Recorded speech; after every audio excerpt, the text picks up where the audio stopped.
oración que hemos hecho nuestra para dedicarnos a su palabra. Y juntos decimos así: Señor, en este momento dispongo mi corazón y mi voluntad para ser oidor y cumplidor de tu palabra en obediencia.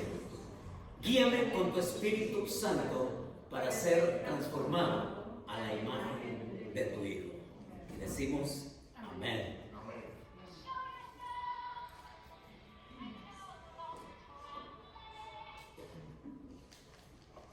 Es parte de mi introducción. Sí. Mary Daniels no tuvo otra opción que internar a su esposo anciano en un centro de cuidado para personas mayores allá en Jacksonville, en Florida.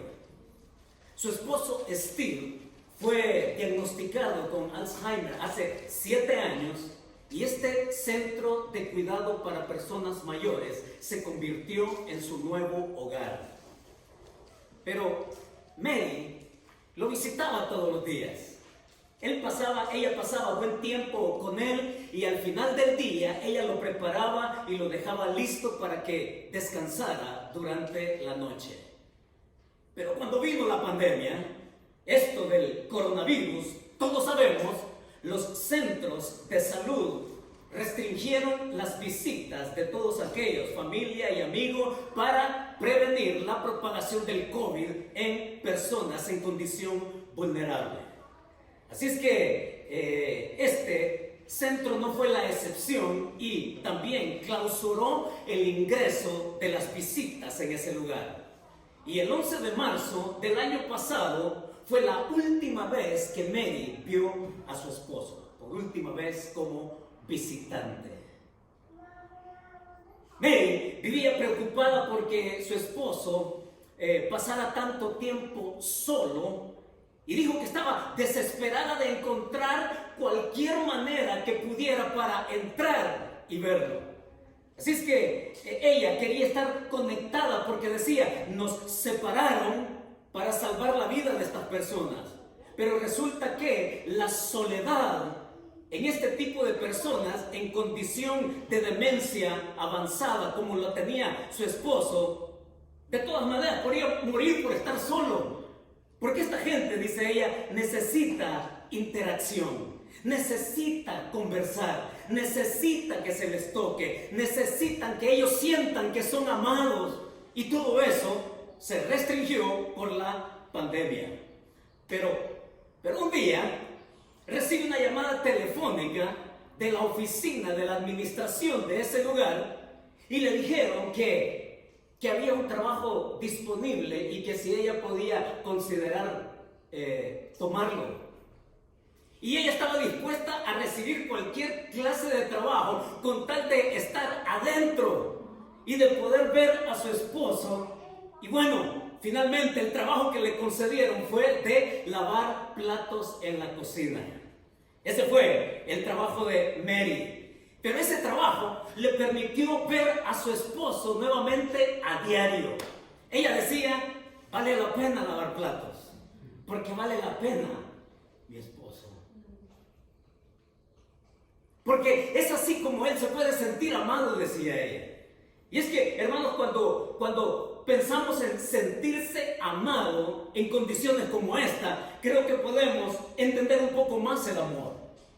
Porque el ser humano nace con esa necesidad de relación, con esa necesidad de ser amado. Y este momento de la pandemia ha transcurrido 1 año y medio y claro que sí, nosotros podemos saber que es una cuarentena. Nosotros podemos saber que es un toque de queda. Sabemos que es un distanciamiento social. Sabemos que es un aislamiento. Sabemos lo que es usar máscara. Sabemos lo que es desinfectarse las manos constantemente. Todo eso ya lo sabemos. Pero, mis hermanos, cuando pensamos nosotros en la situación que nos ha tocado vivir parejo, o más o menos que unos, es esto que se refleja y que se parece tanto a la vida espiritual del ser humano. la historia del ser humano ha sido que ha sido separado de Dios debido a la consecuencia del pecado. Y Dios, entendiendo esa necesidad, la necesidad que tiene el hombre de conocer a Dios, la única manera que había para que lo entendiera el ser humano fue que su propio Hijo se encarnara. Su Hijo Jesucristo fue el que vino a este mundo, traspasó los linderos de su eternidad y Él vino a este mundo para acercarnos, para acercarse a nosotros y de esa manera mostrarnos qué tanto Dios nos ama y qué tanto Dios también tiene un propósito con nosotros. Es que cuando pensamos en el acercamiento de Dios a nuestra vida, es lo que vamos a encontrar en el pasaje del día de hoy. Vamos a encontrar que Cristo, mis hermanos, Él se autoimpuso restricciones. No restricciones obligado por nadie, no. Él voluntariamente aceptó las restricciones de ser humano para que nosotros entendiéramos cuánto nos ama Dios. Y para que entendamos cuánto le importamos a Él. Y para que comprendamos también el gran propósito que Él tiene para nosotros. Por eso es que a este mensaje yo lo titulé Sin restricciones. Mis hermanos, vamos ya en escalada a las sin restricciones en esta pandemia. Pero también Cristo llegó al final de sus propias restricciones, a esas que voluntariamente Él se sometió, y es allá el pasaje de Mateo capítulo 28, versos del 18 al 20 donde lo encontramos. Usted ya lo conoce.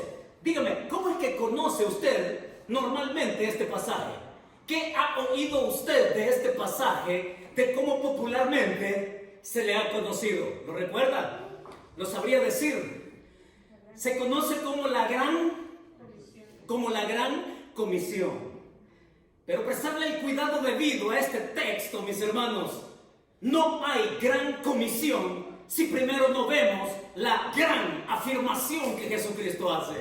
No hay gran comisión si no vemos la gran consolación que Cristo ofrece. Es que no solo se trata de la gran comisión por separado, son estas tres cosas juntas y Mateo nos pasa a describirla. Así que lo que va a decir aquí Mateo es que Cristo va a hablar y va a actuar ya más sin restricciones. Capítulo 28 de Mateo, por favor. Y versos del 18 al 20. Algunos lo conocen de memoria. Y si lo conoce de memoria, pues mejor, véngase, vamos. Leamos juntos. Y dice así, verso 18. Creo que lo podemos leer todo completo. Y de ahí nos vamos con el pasaje en sus principios. Verso 18. Dice, y Jesús se acercó y les habló diciendo, toda potestad me es dada en el cielo y en la tierra. Por tanto, id y haced discípulos a todas las naciones, bautizándolos en el nombre del Padre, del Hijo y del Espíritu Santo, enseñándoles que guarden todas las cosas que os he mandado. Y aquí yo estoy con vosotros todos los días hasta el fin del mundo. El primer principio que Mateo nos pone acá frente a nosotros es este, que la autoridad de Cristo mantiene vigente nuestro llamamiento. Mis hermanos, la autoridad de Cristo mantiene vigente el por qué cada uno de nosotros ha sido escogido. Mantiene vigente la razón y el propósito por qué hemos sido perdonados y por qué hemos sido salvos. Es aquí donde Mateo en el versículo 18, Jesús se acerca y Él, las primeras palabras que dice son estas: toda potestad me es dada en el cielo y en la tierra. Es interesante porque Jesús describe lo que era su eternidad y lo que Él por un tiempo, por un periodo de tiempo en este mundo también Él pudo experimentar lo que nosotros vivimos. Es decir, en palabras así, de la palabra de Dios podemos entender que Jesucristo desde su eternidad, donde Él es Señor soberano, único, Él le agrega a su eternidad, le agrega temporalidad. Jesús no conocía la condición humana hasta que voluntariamente Él acepta venir a este mundo para un propósito redentor. Y es aquí Mateo el que nos pone en evidencia tal cosa cuando nosotros vemos lo que está Jesús diciendo acá. Hermanos, no olviden, por favor, quiero que vean mis manos como luces amarillas, atentos, porque no queremos perdernos el contexto de este pasaje. Es Mateo que está registrando que la encarnación de Jesús ha llegado a su final. El contexto es la resurrección. Es Mateo el que está diciéndonos que el paso temporal de Jesús por este mundo, que su autoimposición de esas restricciones al tomar condición humana ya dejan de ser. Es tan así, oiga, es tan así que estos de los cuales Él se va a referir, sus discípulos, lo percibieron tan igual a ellos sin serlo. Jesús dejó sentirse y verse tan igual al ser humano, pero siendo hijo de Dios eterno, siendo hijo de Dios soberano, siendo el hijo de Dios todopoderoso, pero que Él restringió todo eso para acercarnos a Él como necesitados del perdón, necesitados de su mensaje, necesitados de su gracia.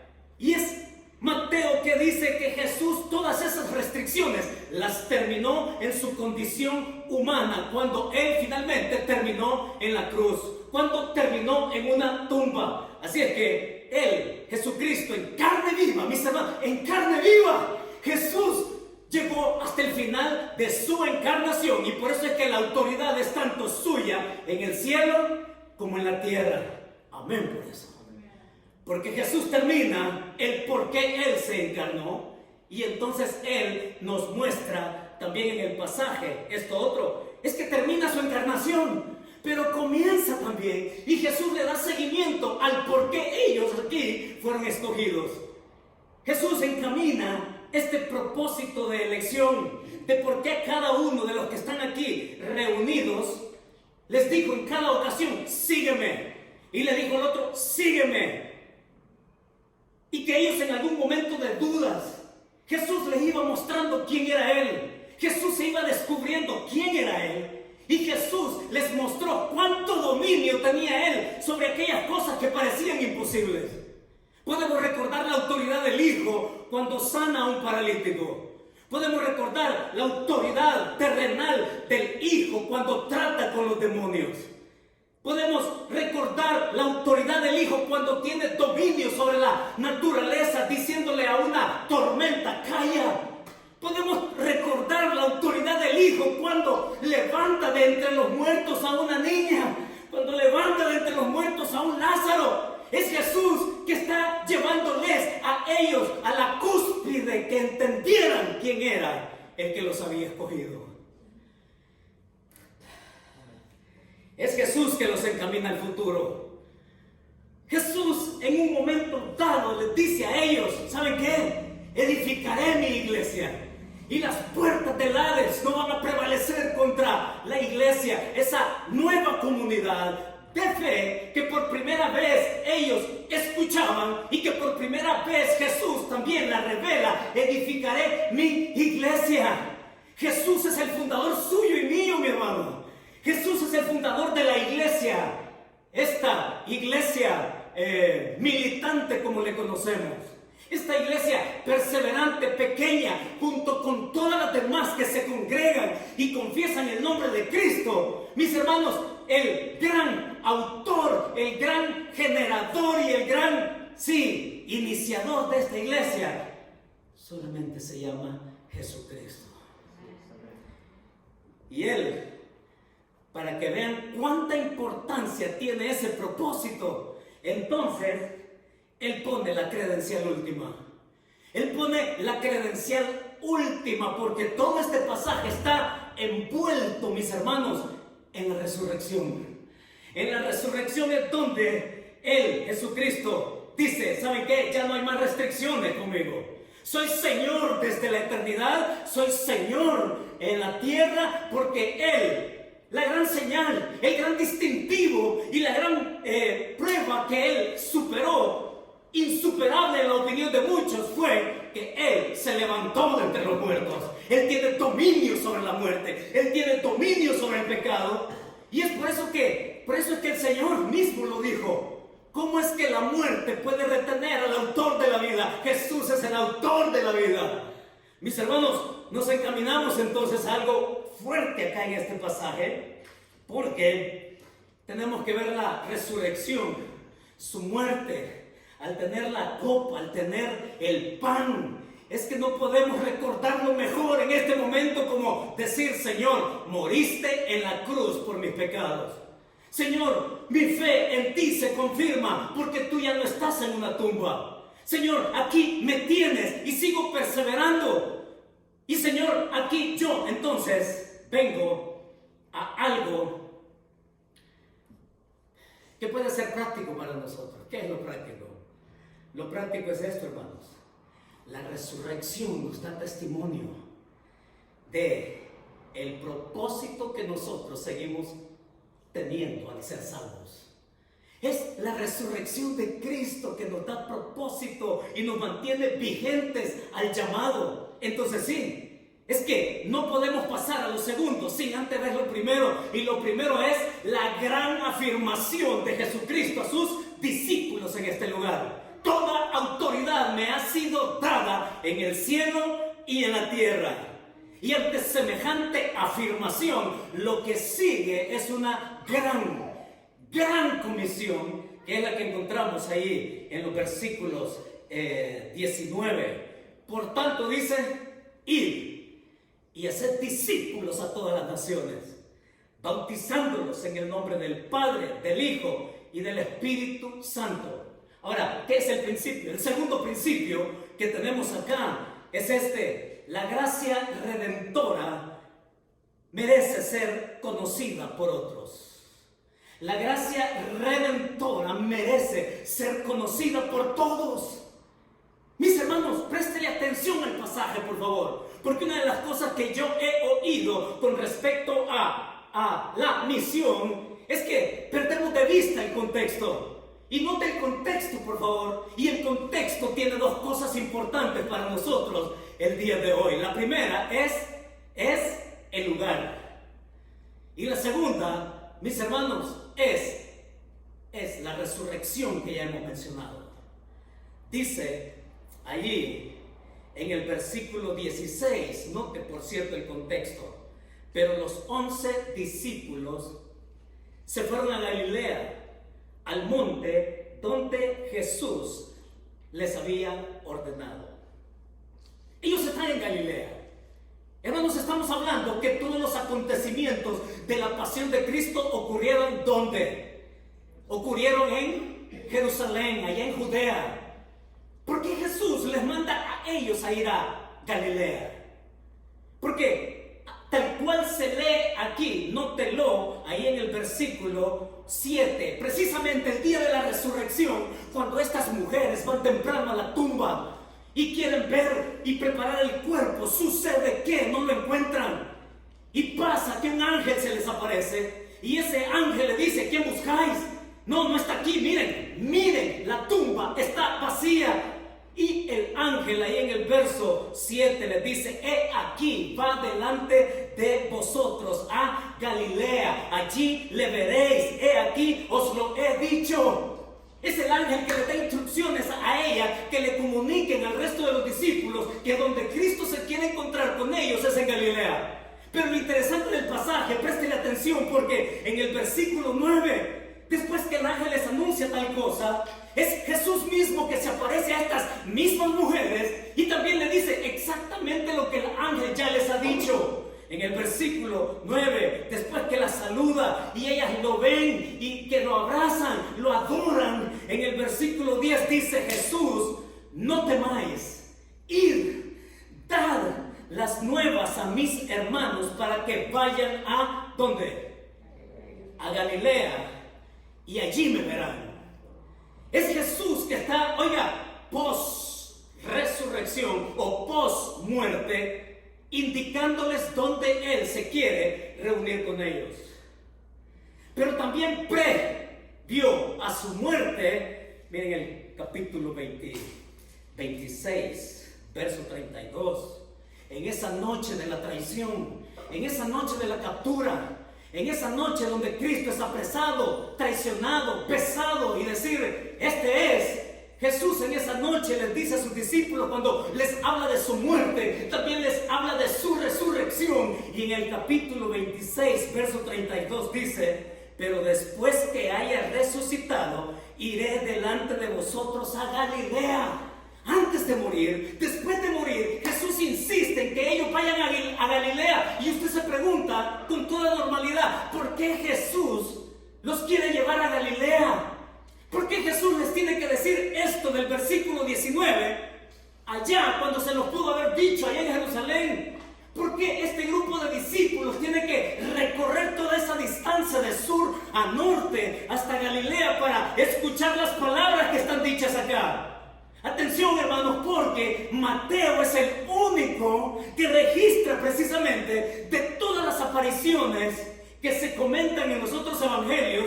Marcos, Lucas, Juan, todos ellos registran todas las apariciones que Cristo realizó después de haber resucitado. Pero solo Mateo registra esta. Solo Mateo registra esta aparición en estas mujeres, de decirles, ve y díganles que los espero allá en Galilea. Y es Jesús que espera hasta llegar a Galilea para encontrarse con ellos. ¿Qué está pasando? ¿Por qué tanto interés en Galilea? Mis hermanos, recordemos que Galilea fue terreno infértil. Galilea fue el terreno tradicionalmente incrédulo. Sí, fue allá en Galilea donde Jesús en Nazaret abrió el libro de Isaías, y ahí él leyó el cumplimiento de su reino mesiánico. Fue allí en Nazaret donde Jesús experimentó por primera vez el repudio de la gente. Fue allí en Nazaret, en la provincia de Galilea, donde Jesús empezó a experimentar el rechazo, no solamente de su familia, no solo de la provincia, sino del pueblo entero. Es ahí, en Galilea, donde Jesús hace, por decirlo así, su centro de operaciones, y él va a Capernaum. Y desde Capernaum, en Galilea, Jesús arma a sus discípulos y les enseña cómo evangelizar, cómo declarar la buena nueva, cómo hablar de su gracia, cómo iban de 2 en 2, de 10 en 10, de 70, y les enseña a ellos a que puedan ir, incursionar con su gracia al pueblo de Israel. Galilea era territorio comanche, dicho de otra forma. Galilea era territorio peligroso. Galilea era el territorio donde la incredulidad estaba enquistada. Usted recuerda la historia, ¿no? Recuerda la historia de un Elías. Fue allá en el monte Carmelo donde Elías se batió con los profetas de Baal, porque estaba en juego, ¿creemos o no creemos? Y el Dios que responda con fuego, ese es el verdadero Dios. Es Elías que levanta el nombre, la reputación, el poder de Dios, desafiando la incredulidad de todo el pueblo. Y si usted revisa el pasaje, allá va a decir que el pueblo escuchaba, esperaba ver cuál Dios respondía con fuego. Y Dios levanta un Elías allá en Galilea.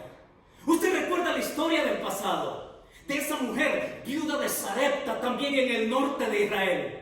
Una mujer pagana, una mujer que no creía en Dios, pero que por el ministerio de Elías, esta mujer gentil, no judía, viene al conocimiento de Dios. Usted va a recordar también el ministerio de Eliseo, también sanando a otro militar, Naamán, el sirio, allá en el norte de Israel. Otro gentil que no tenía ni idea de quién era Dios, pero que Dios le muestra su gracia, y este hombre regresa a su tierra creyente. Es Galilea, mis hermanos, el lugar que Jesús les dice antes de morir: después de que yo muera y después de que yo resucite, los espero allá en Galilea. Sí, allá, porque desde la tierra que lo vio crecer a él, que dudaban de él y decían: este caso no es el hijo del carpintero. ¿Es que acaso nosotros no conocemos a sus hermanos y a sus hermanas? Es este cualquiera el que dice que es el Mesías. Y Jesús enfrenta todos los ángulos de oposición. ¿Por qué Galilea, hermanos? Porque Galilea iba a ser el lugar de incredulidad donde él, con la afirmación que él ha dado de toda autoridad me ha sido dada en el cielo y en la tierra, él les ofrece la confirmación de por qué yo los he elegido a ustedes. Si lo captamos, si seguimos. De hecho, mis hermanos, note que en el versículo 16 dice: pero los 11 discípulos se fueron a Galilea. ¿A dónde? Al monte, dice, donde Jesús les había ordenado.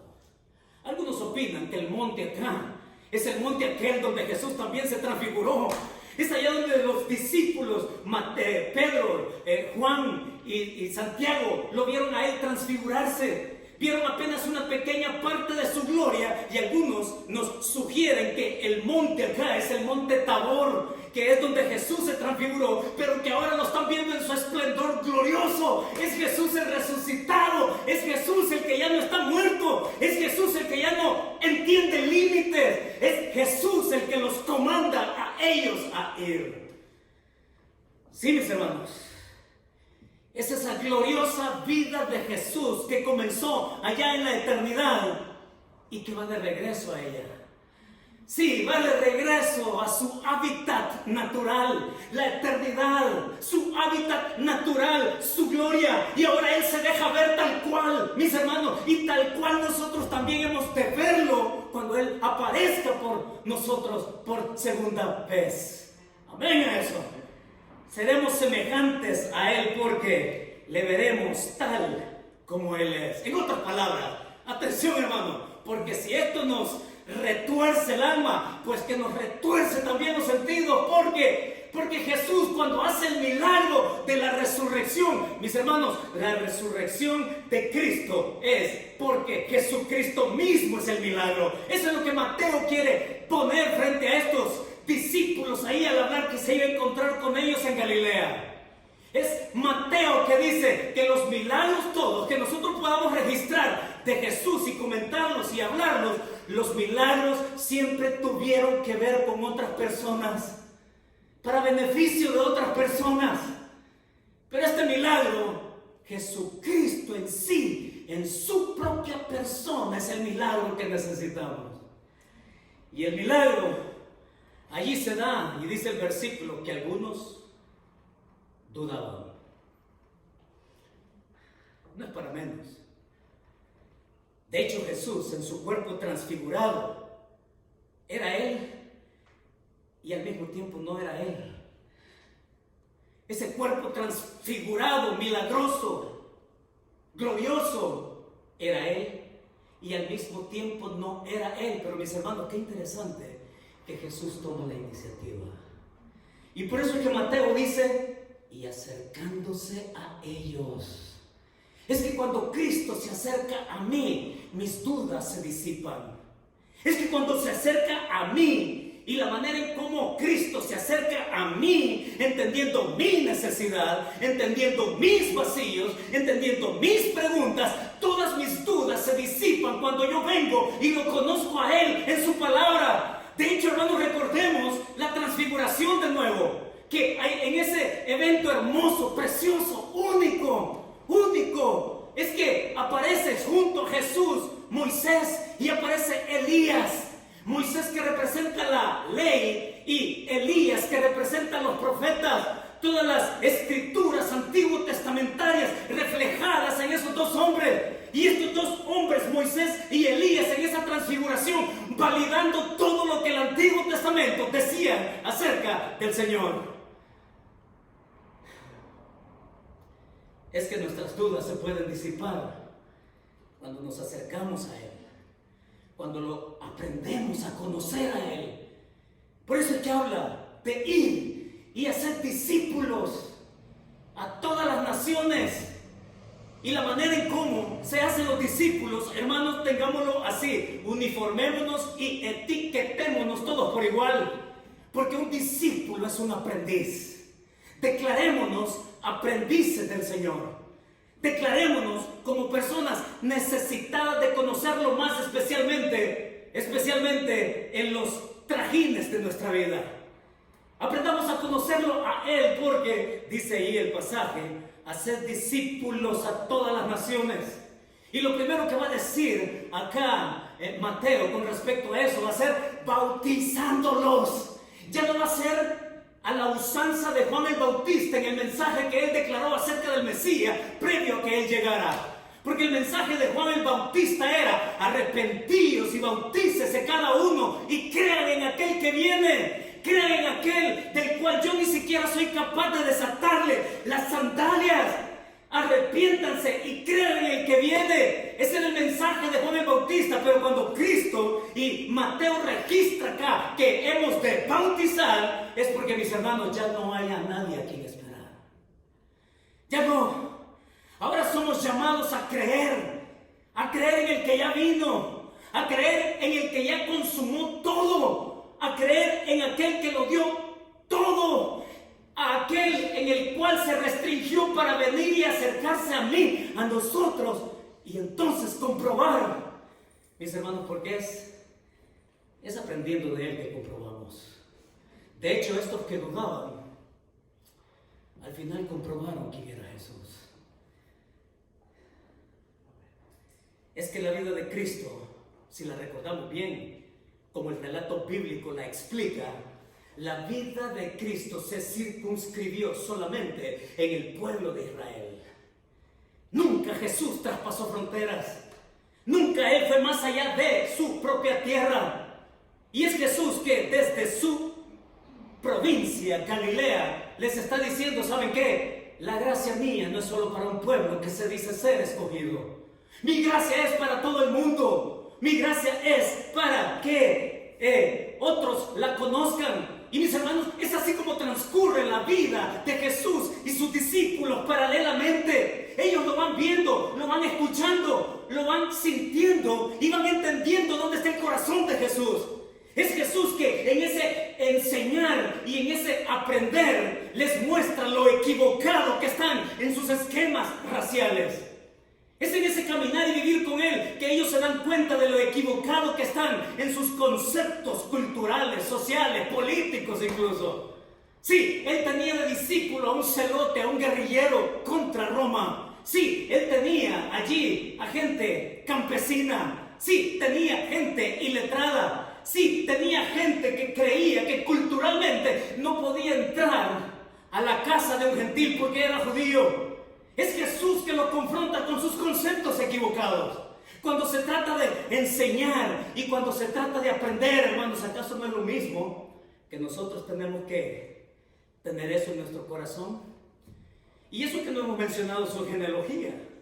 Porque si usted lee los evangelios, allá en la genealogía de Jesucristo, se lee acerca de dos mujeres que fueron tatarabuelas de Jesús. Hablamos de una Rahab que era prostituta allá en Jericó. Esta mujer era pagana y esta mujer vino a alcanzar la gracia de Dios y esta mujer vino a ser tatarabuela del Mesías. Encontramos a una mujer llamada también Ruth, moabita, pagana, gentil, pero que la alcanza su gracia, y también esta Ruth viene a ser tatarabuela del Señor Jesucristo. Es que en su propia sangre, en su persona entera, toda, Jesús reúne todo lo que Él es. ¿Dónde está el corazón de Dios? Es por eso que ver a Cristo es verlo todo. Es verlo todo. Es quedar saciado, ya no querer más. ¿Qué más se le puede agregar? Y nosotros estamos expuestos a ellos todos los días, a ellos todos los días. El Señor cambie nuestros conceptos raciales, hermanos. Miren, es tan así esto en Estados Unidos, que solo aquí en Los Ángeles se hablan más de 200 idiomas en la gran urbe de Los Ángeles. Más de 200 idiomas. El concepto de misión ya no es ir. No, esa es una parte de una misión completa. Porque la misión tiene que ver con aquellos que ya están también. Es por eso que muchos de nosotros hasta nos hemos emparentado con personas de otras culturas y de otras razas. Tenemos a un abuelo cuya nuera es japonesa, ¿no es cierto, Baudelio? Tenemos a una cubana cuyas hijas casadas con americanos. Y qué sé yo, a lo mejor a mí me toca ser suegro de algún africano. Qué sé yo. Pero ¿dónde está el corazón de Dios? El corazón de Dios está para romper mis esquemas raciales. El corazón de Dios está para romper mis conceptos culturales, para romper con mis esquemas sociales, clasistas, políticos. Oigan, mis hermanos, a todas, dice, las naciones. Y aquí en Estados Unidos, nosotros tenemos a todo el mundo metido aquí en Estados Unidos. Ningún país del mundo tiene tantas naciones metidas en sus entrañas como lo es Estados Unidos. Eso es lo primero, bautizándolos. Que confiesen que Jesucristo es el Señor y que Él es suficiente para darnos la confirmación de salvación y del por qué somos salvos. Lo segundo es que el discípulo, nosotros, aprendices, hermanos, por favor, declarémonos aprendices. Aspiremos a ser aprendices. Que no se nos quite eso de nuestra alma, así como el siervo brama comenzamos hoy. Mi alma tiene sed del Dios vivo. Sí, seamos aprendices, porque dice también enseñándoles que guarden todas las cosas que os he mandado. Sí, aprender de Jesús, lo que Él ha plasmado en su palabra. Es Jesús que quiere que lo conozcamos, que nos acerquemos a Él y que también nuestras dudas se disipen, que nuestras dudas ya no existan, porque nos queda claro que Él tiene ese propósito para nosotros. A todas las naciones, dice.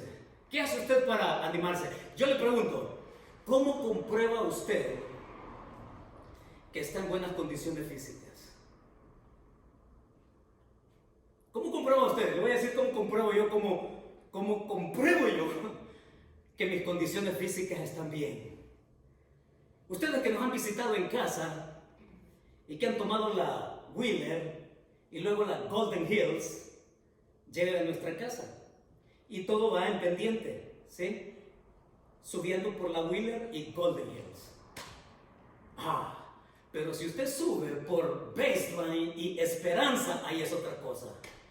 Ahí es otra cosa, porque si usted va manejando, hasta el mismo carro le exige poner velocidad de fuerza, porque la pendiente es bien inclinada. Y una manera en que yo me demuestro que estoy en buenas condiciones físicas, no corriendo la Wheeler ni la Golden Hills, es corriendo la Esperanza. Oigan, si es que yo voy agarrándome la cadera ahí como empujándome yo solo. Ya, algunas veces terminando así, caminando, jadeante. Pero las últimas veces, ¿sabe qué ha pasado conmigo? Me las he subido corriendo la Esperanza. Tanto que los carros que pasan, y oiga, la última vez, yo conté 38 carros que me pitaban así, me hacían así, ¿eh? Que yo iba corriendo para arriba en esa cúspide que a cualquiera le rompe los riñones. Es una cúspide que quizás mi Rambo aguanta. Pero saben, yo conté 38 carros que cuando yo pasaba y ellos pasaban, se me quedaban viendo, me pitaban y me hacían así, ¿eh? Así. Hasta hubo alguien allí de copiloto que sacó la cabeza así por el lado y golpeó la puerta así y me dijo, "Go baby". Pero no se emocionen, como hombre. ¿Por qué les cuento esto, hermano? Porque para demostrar que yo estoy en buenas condiciones físicas, me tengo que subir corriendo la Esperanza. Ahora, ¿cómo demostramos nosotros que espiritualmente estamos en buenas condiciones? Y usted me va a decir, bueno, yo leo la Biblia todos los días. Perfecto, hay que leer la Biblia para conocer al Señor. Claro que sí. Pues yo estoy en buenas condiciones, pastor, porque yo oro regularmente. Qué bueno, porque la intimidad con el Señor es su gozo, dice la palabra. Usted me va a decir que su condición física es buena porque viene y celebra juntos en comunidad acá el culto y adoramos juntos al Señor. Fantástico, pero ¿sabe qué? Pero puede que nos esté haciendo falta algo. Y lo que nos esté haciendo falta es evangelizar a la gente. Esa gente que está allá afuera, hermanos, y que necesita ser tocada, y que necesita entender que Dios se ha acercado a ellos también. No importa el idioma que usted hable, si habla 2 idiomas, 3, pues use todos los recursos para que otros conozcan que Jesucristo les ama. Sí, esta gente, mis hermanos, importan tanto para Dios que también por ellos Cristo se humanó. Por ellos también Cristo murió. Y por eso es que a nosotros se nos confirma el hecho de ir a ellos, acercarnos a ellos y compartirles de esta gracia que es redentora. Y lo último que nos dice el pasaje, acá en la gran afirmación que nos lleva a la gran comisión, ahí nos va a decir en el versículo 20, la gran consolación. Y la gran consolación es esta, hermanos: yo estoy con vosotros todos los días hasta el fin del mundo. Diga amén, por favor, a eso. El Señor está con nosotros, aún a pesar de las crisis y de los nombres que estas crisis puedan tener. Llámese pandemia y llámese todas las restricciones que esto puede implicar, y los temores que nos pueda infundir en nuestro interior, y las dudas que nos pueden venir por las otras circunstancias también colaterales que le acompañan, como es perder el trabajo y otras cosas. Pero Dios está con nosotros, y esa es la gran consolación que podemos decir para caminar con el Señor. Porque, mis hermanos, es cierto, Él está con nosotros el día entero, todos los días. El Señor está con nosotros para que avancemos confirmados en nuestra salvación, confirmados en nuestro llamamiento, para que otros conozcan del gran amor que Dios también les tiene, tanto que se ha acercado. Y entonces la verdad que nos llevamos a casa es esta: somos voceros, hermanos, somos voceros de la gracia, acercándonos a la gente para acercarlos a Dios. Nos acercamos a la gente para acercarlos a Dios. Eso es lo que Mateo hoy nos desafía a hacer. Que el Señor nos use y busque y use todas las oportunidades que pueda para compartir. Mire, ¿qué importa que se burlen de usted? ¿Qué importa? ¿Qué le importa a usted que le digan aleluya? ¿Qué importa que le digan a usted evangélico? ¿Qué importa que le digan a usted aleluya y demás? El testimonio de Cristo en nuestros labios para hablar de su gracia redentora a todos aquellos, porque ese es el mandato que el Señor nos ha dado. Oramos. Padre, muchas gracias esta mañana. Tú eres el único propósito, Señor, de nuestra vida personal. Y tú eres el único propósito de nuestra vida comunitaria. Y tú eres nuestro propósito para perseverar, poniendo la mirada en el galardón, Señor, que eres tú mismo. Caminando, Señor, en tiempos difíciles, duros, pero, Señor, guiados por ti, facultados por ti, Señor, para ser pregoneros de tu gracia. Y aquí tienes esta pequeña iglesia, que queremos ser para ti, Señor, los aprendices, para seguirte descubriendo, para conocer tu gracia abundante, y para que esa gracia redentora también sea lo que pregonemos a otros para que te conozcan. Muchas gracias, Señor. por esta ocasión en que al celebrar la mesa tuya, no solamente recordamos cuánto nos amaste, sino cómo nos amaste, Señor, y cuánto tú nos quieres usar. Pongo en tus manos a esta iglesia para que cada uno en lo particular tú nos uses con el poder de tu Espíritu Santo, compartiendo de la fe salvadora que podemos tener en Él. Te bendecimos, Señor, y te damos la gloria porque tú eres el gran consolador.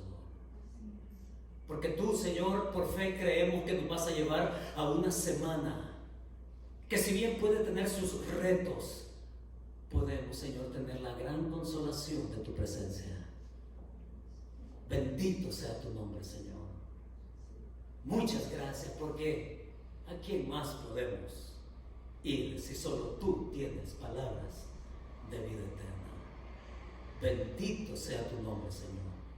En el nombre de tu Hijo Jesucristo. Amén y amén. Mis hermanos, que Dios nos bendiga.